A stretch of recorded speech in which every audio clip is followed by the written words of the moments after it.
l'UEMOA, l'Union économique et monétaire ouest-africaine. L'UEMOA, 8 pays, un destin commun, un espace économique harmonisé, ouvert et concurrentiel. L'UEMOA, votre guide au cœur de l'Afrique, des grands événements et des grandes mutations sur Africable.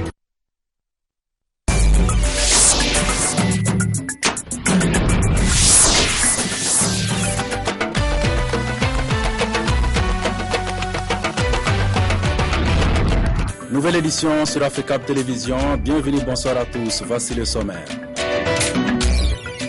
Jour d'élection municipale et régionale ce dimanche en Côte d'Ivoire. On a noté une faible affluence, mais le scrutin s'est globalement déroulé dans le calme. On fait le point avec nos équipes sur place à Abidjan et à Bouaké dès le début de ce journal. L'article 37 de la Constitution burkinabé encore au centre des débats à Ouagadougou. Le mouvement populaire des jeunes réclame la tenue d'un référendum sur la question. Et en Syrie, le régime de Bachar al-Assad a de quoi s'inquiéter. Washington a décidé d'accroître son aide directe à l'opposition. Cette annonce de John Kerry à Istanbul en Turquie a même provoqué la colère de Damas. Voilà pour les titres. Jour de vote ce dimanche en Côte d'Ivoire. Toute la journée, les Ivoiriens se sont rendus aux urnes pour élire leurs conseillers municipaux et régionaux. Le scrutin s'est déroulé dans le calme, même si ce n'était pas la grande affluence comme lors du premier tour de la présidentielle d'il y a 2 ans. Angers Maniani, Herman Dogo avec notre bureau à Abidjan. Angers Maniani qu'on ne retrouverons juste après pour en parler en direct d'Abidjan.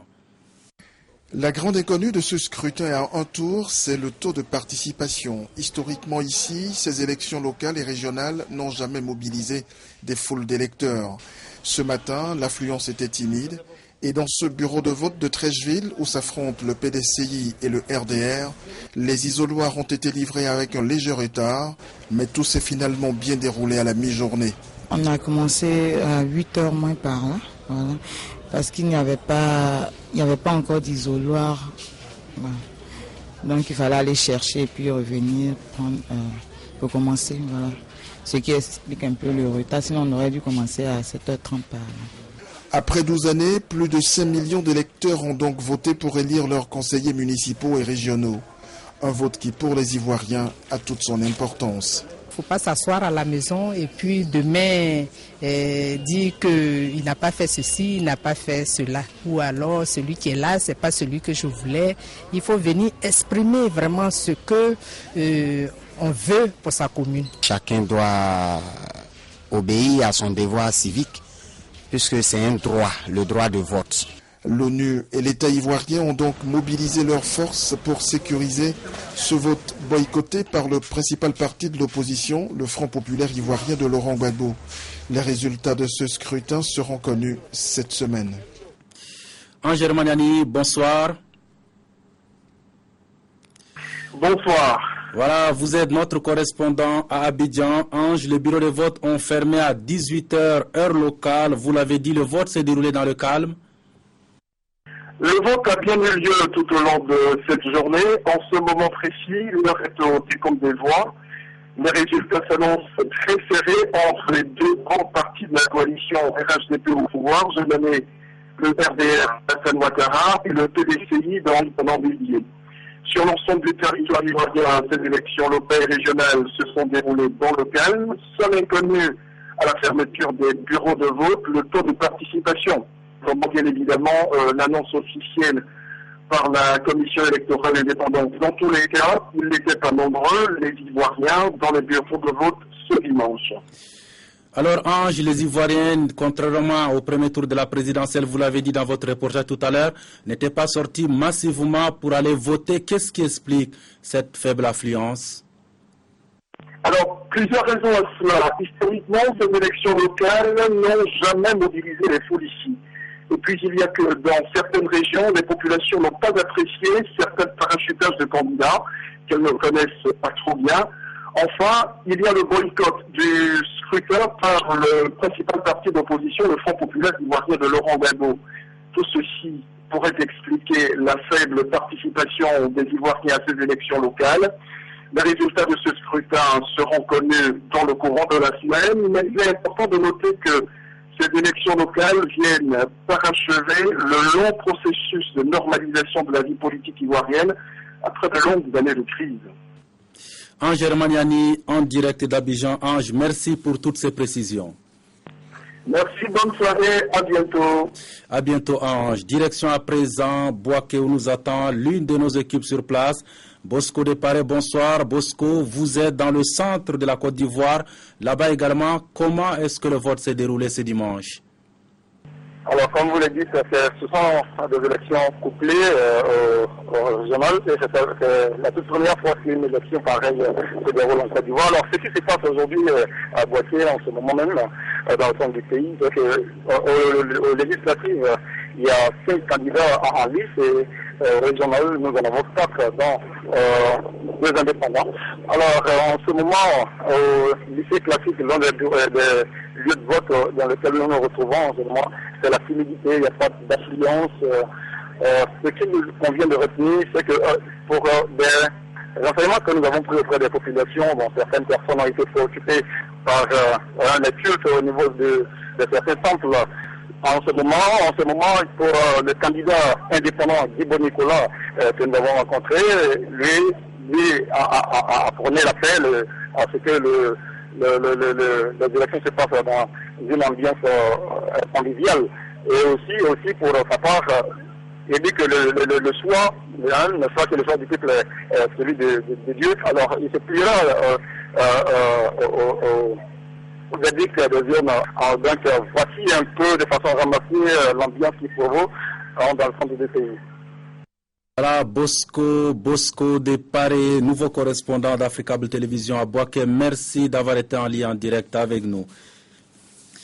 L'actualité au Mali avec la signature d'un protocole d'alliance entre les partis URD et UMAM en vue de la prochaine présidentielle. La cérémonie de signature s'est déroulée samedi en présence des présidents de ces deux formations politiques. Compte rendu, Mahmoud Kabadia Kité, Daouda Doumbia. Ils sont sortis très nombreux ce samedi après-midi pour sceller l'alliance entre leurs deux partis. L'Union pour la République et la démocratie et l'Union des mouvements et alliances pour le Mali font désormais qu'un à travers la signature de cette plateforme entre les deux formations politiques dans le but de soutenir un candidat unique au deuxième tour de la prochaine présidentielle au Mali.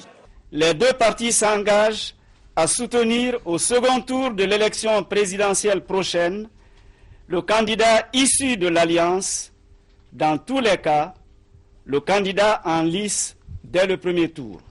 Cette alliance peut, à tout moment, se transformer en une fusion entre les deux formations politiques. En cas de victoire à la présidentielle, les deux partis se rencontreront pour déterminer les modalités de gestion commune du pouvoir. Avec cette alliance, les deux partis entendent fédérer leurs forces pour faire face aux défis du moment.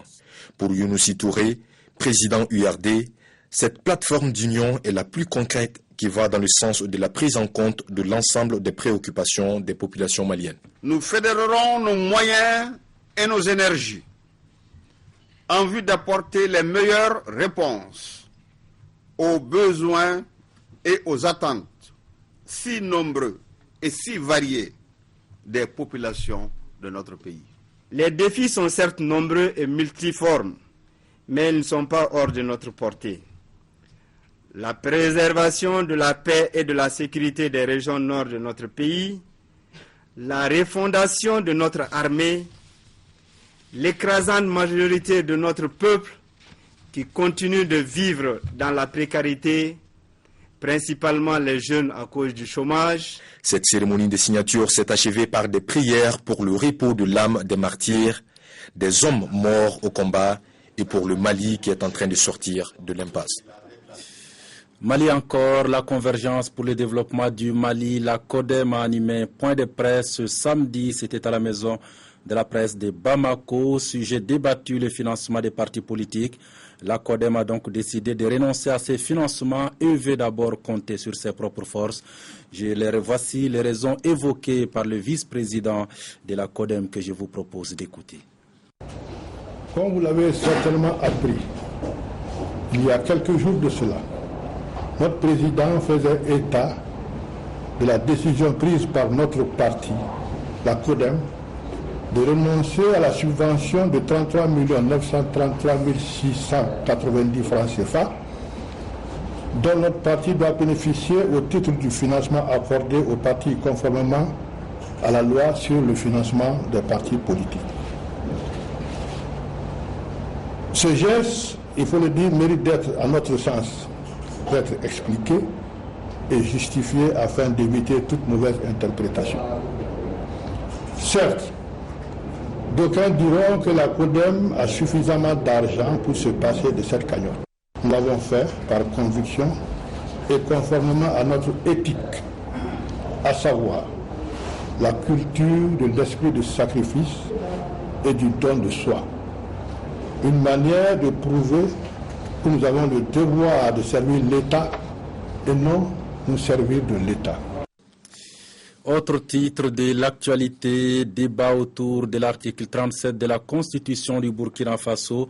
La jeunesse donne de la voix regroupée autour des idéaux du mouvement populaire des jeunes. Ils demandent qu'un référendum soit tenu sur la question. Joseph Paré et Jonas Bazia avec notre bureau à Ouagadougou. Article 37 de la Constitution, qu'entretient les Burkinabés? Va-t-il être modifié? Faut-il le modifier? Aujourd'hui, c'est le mouvement populaire des jeunes qui en parle à une assemblée générale. Il faut aller au référendum selon le mouvement. Nous avons l'intime conviction qu'il faut soumettre le peuple à l'appréciation de cette question. Du reste, notre position, ce n'est pas de dire aux gens d'aller voter le oui ou le non. Nous voulons tout simplement qu'on ait le courage d'accepter pour que les uns et les autres aillent s'exprimer par la voie des urnes. Le mouvement populaire des jeunes se réclame de la société civile et se défend d'être à la solde d'un parti politique. Absolument pas. C'est comme je vous le disais tantôt. Et si quelqu'un dans ce pays peut dire qu'il est parrain ou bien il soutient le MPJ, je suis désolé. Mais si quelqu'un peut aujourd'hui me dire que lui me soutient, de toutes les façons, je crois que l'histoire est là. Article 37, 2015, voilà le duo problématique au plan politique au Burkina Faso.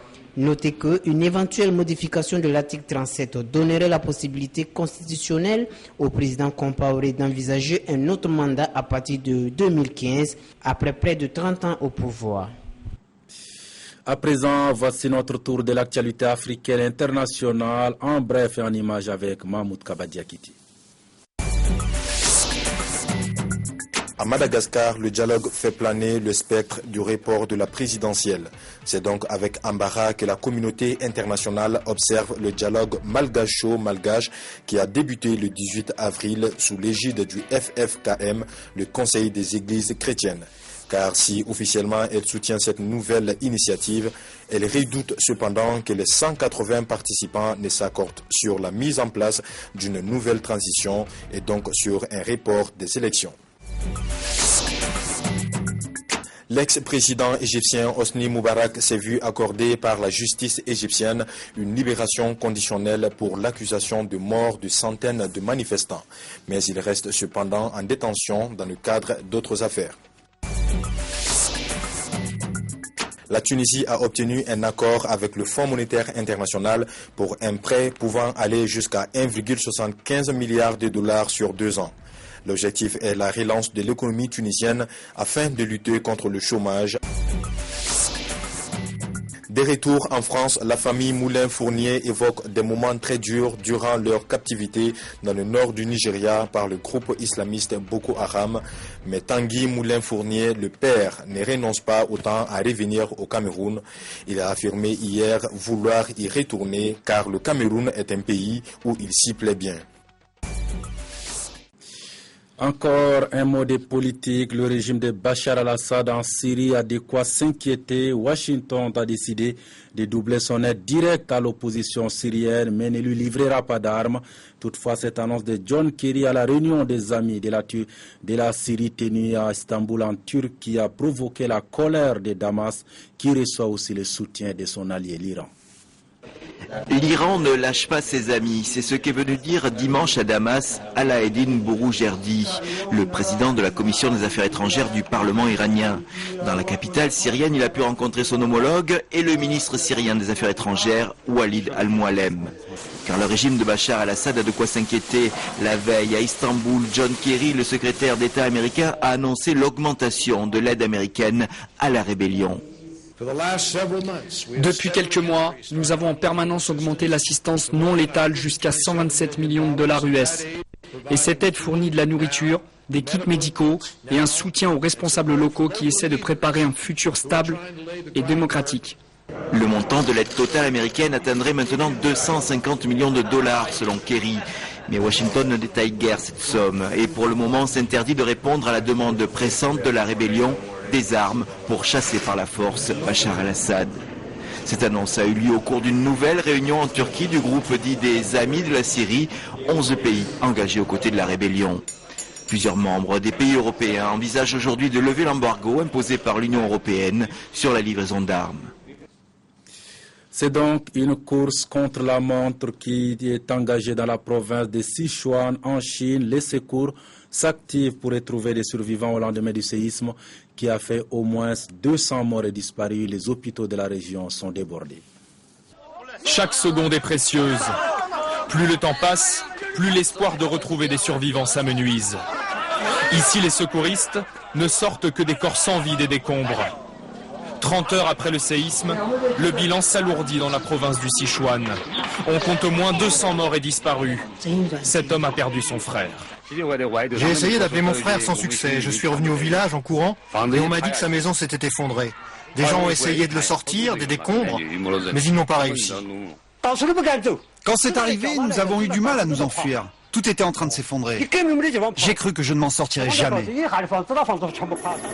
En plus des morts, au moins 11 500 blessés sont déjà recensés. Des milliers de secouristes et de militaires s'activent pour les évacuer vers des hôpitaux de campagne. J'étais terrifié. Je n'ai jamais vu un séisme aussi puissant. Une distribution de nourriture est mise en place pour les habitants qui se retrouvent sans toit. Mais les secours ont toujours du mal à atteindre certaines zones isolées. Ici, une partie de la montagne s'est effondrée sur la route. Dans les villages, rares sont les maisons qui respectaient les normes antisismiques. Elles se sont effondrées en quelques secondes. Et cette information pour refermer ce journal aujourd'hui, tous les yeux étaient rivés vers Londres où s'est couru le marathon. 36 000 coureurs y ont pris part avec la victoire de 2 Kenyans.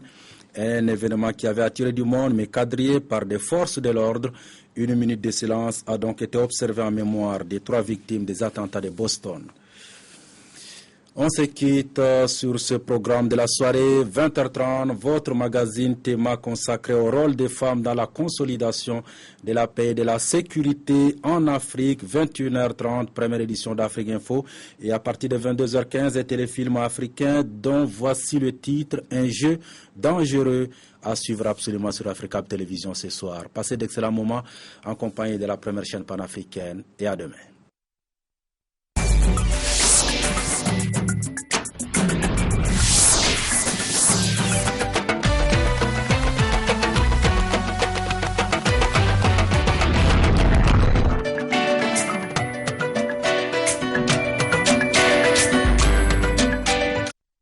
L'UEMOA, l'Union économique et monétaire ouest-africaine. L'UEMOA, 8 pays, un destin commun, un espace économique harmonisé, ouvert et concurrentiel. L'UEMOA, votre guide au cœur de l'Afrique, des grands événements et des grandes